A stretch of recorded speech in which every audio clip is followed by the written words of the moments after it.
Bonjour à tous, aujourd'hui on va parler du syndrome de l'imposteur. Et spoiler, ça n'existe pas.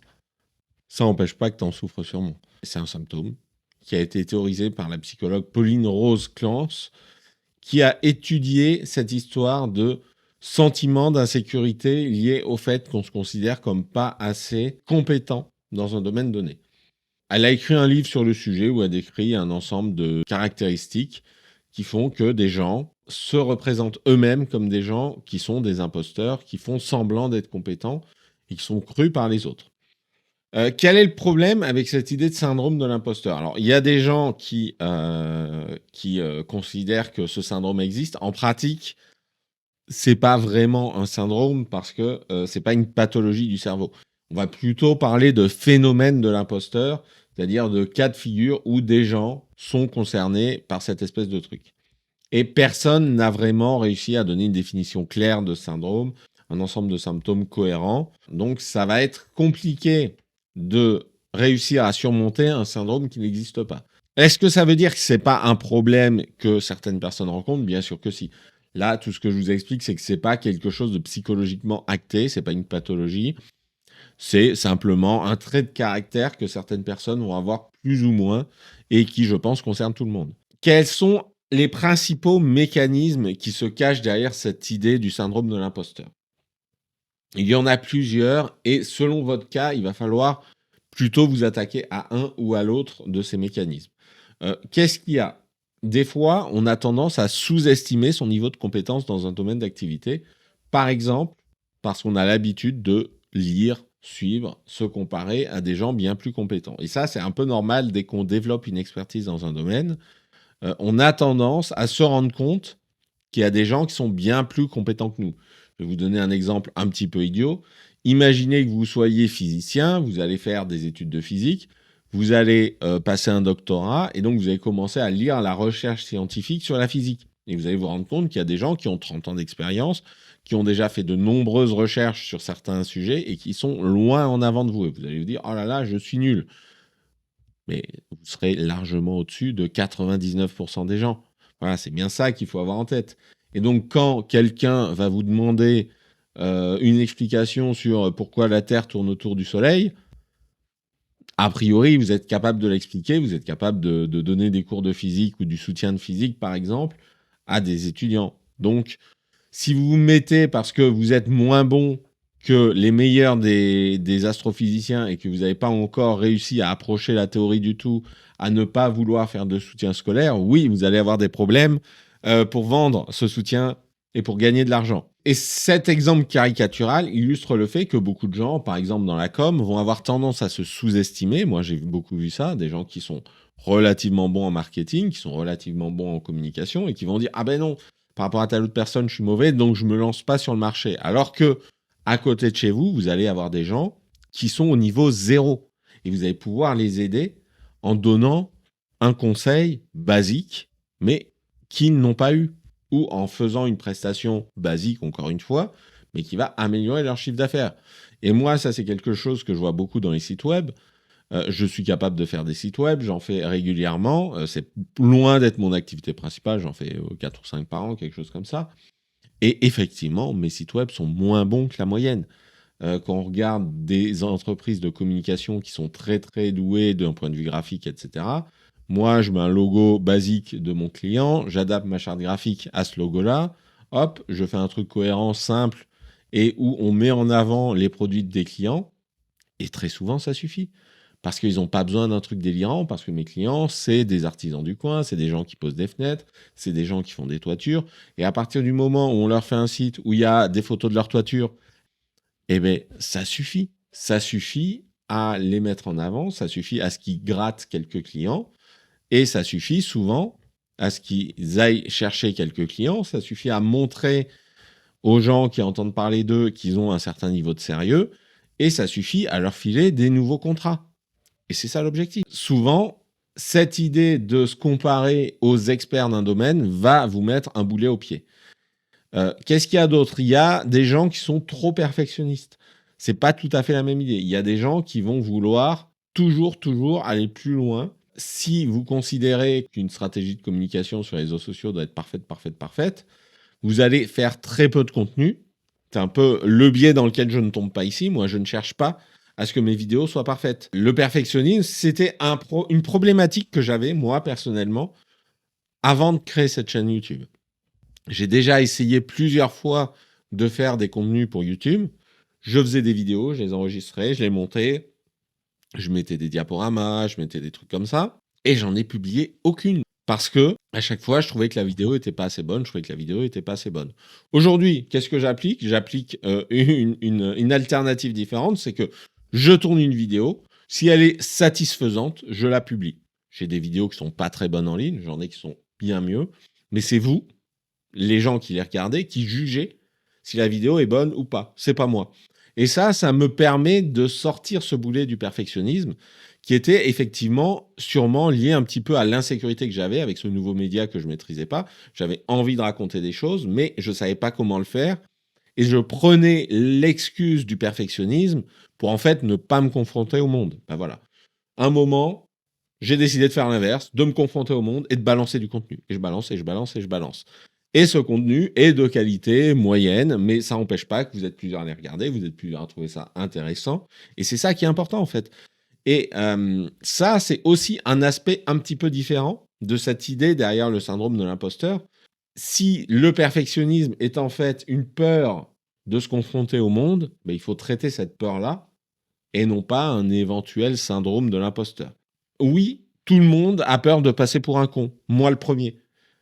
C'est uniquement justement parce qu'au bout d'un moment, je me dis, allez, si je passe pour un con, c'est pas très grave, que je me suis mis à faire ces vidéos. Et d'ailleurs, c'est sûrement une des raisons pour laquelle je ne publie pas ces vidéos sous mon vrai nom. C'est que, après tout, la plupart des gens que je connais n'ont pas connaissance de cette chaîne YouTube. Donc, c'est un peu une manière de contourner cette peur du jugement. C'est que je suis jugé par des gens que je connais pas principalement, donc c'est pas grave. Et puis de toute façon, les gens, ils ont autre chose à faire de leur journée que de regarder tout ce que vous faites. Donc essayez de faire des trucs, essayez de surmonter cette peur, qu'est-ce qui peut vous arriver? Regardez l'exemple d'une chaîne YouTube. Voilà, je fais une chaîne YouTube, imaginons que je dise des conneries. Bon, j'aurais dit des conneries. Voilà, c'est pas grave. Souvent, il y a cette espèce d'idée reçue derrière ce syndrome de l'imposteur, ou ce qu'on appelle le syndrome de l'imposteur, selon lequel on doit absolument être parfait. Voilà, c'est pas du perfectionnisme lié à notre travail, c'est du perfectionnisme qui est lié à l'image qu'on veut renvoyer aux autres. On veut renvoyer cette image parfaite. Ben, admettez que vous n'êtes pas parfait, dites-le à tout le monde. Bonjour, je ne suis pas parfait, regardez-moi, je ne suis pas parfait. Je vous apporte du contenu, vous en faites ce que vous voulez. Voilà.